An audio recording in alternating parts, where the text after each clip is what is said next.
ഇഫ്കോയും നാംകോസും ചേർന്ന് സഹകരണത്തിൽ നിന്ന് കൃഷിയിലേക്ക് എന്ന വിഷയത്തിൽ കോഴിക്കോട് ദേശീയ സെമിനാർ സംഘടിപ്പിച്ചു. ഇഫ്കോ ഡയറക്ടറും ചിറ്റൂർ MLA-യുമായ സുമേഷ് അച്യുതൻ സെമിനാർ ഉദ്ഘാടനം ചെയ്തു. സഹകരണ മേഖലയെ കൂടുതൽ ശക്തിപ്പെടുത്തുകയും സാങ്കേതിക വിദ്യാധിഷ്ഠിത കാർഷിക വികസനം പ്രോത്സാഹിപ്പിക്കുകയും ചെയ്യുക എന്ന ലക്ഷ്യത്തോടെയായിരുന്നു പരിപാടി.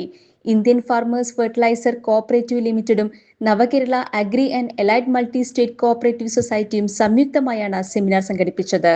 ഇഫ്കോ ഡയറക്ടറും ചിറ്റൂർ MLA-യുമായ സുമേഷ് അച്യുതൻ ഉദ്ഘാടനം ചെയ്തു.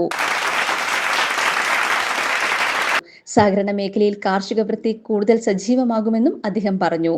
നമുക്ക് ഒരുപാട് സോഷ്യൽ കമ്മിറ്റ്മെന്റ് ഉള്ള ജനങ്ങൾക്ക് ഉപകാരപ്രദമായ ഇവിടുത്തെ കർഷകർക്ക് ഗുണമാവുന്ന എന്ത് പദ്ധതികളും ഇഫ്കോ നടത്താൻ തയ്യാറാണ്. അത് നടത്താൻ നാംകോസ് മുന്നോട്ട് വരികയാണെങ്കിൽ നാംകോസിന് വേണ്ട പൂർണ്ണ സഹായം ഉണ്ടാകുന്നതിന് ഒരുപാട് സോഷ്യൽ കമ്മിറ്റ്മെന്റ് ഉള്ള പ്രോജക്ട്സ് ഇഫ്കോ നടത്തുന്നു.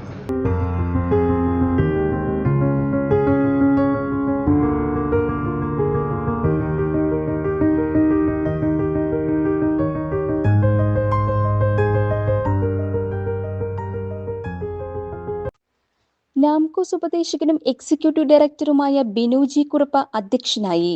ഇഫ്കോ ജനറൽ മാനേജർ തരുൺ ഭാർഗവ മുഖ്യപ്രഭാഷണം നടത്തി.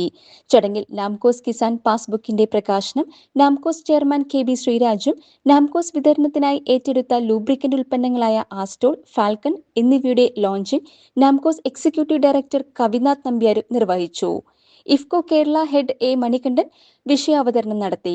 Namcos managing director N Firoz, vice chairman PP Suresh, Ajay Alex, executive director Shiny Charly, ഡയറക്ടർമാരായ John Varghese, VD Stephen Devasia, P Sreedharan, Shaji Nellikode, C Sandhya, VC Deepa, general manager K Mithun തുടങ്ങിയവർ സന്നിധരായി. ACV news, Kozhikode.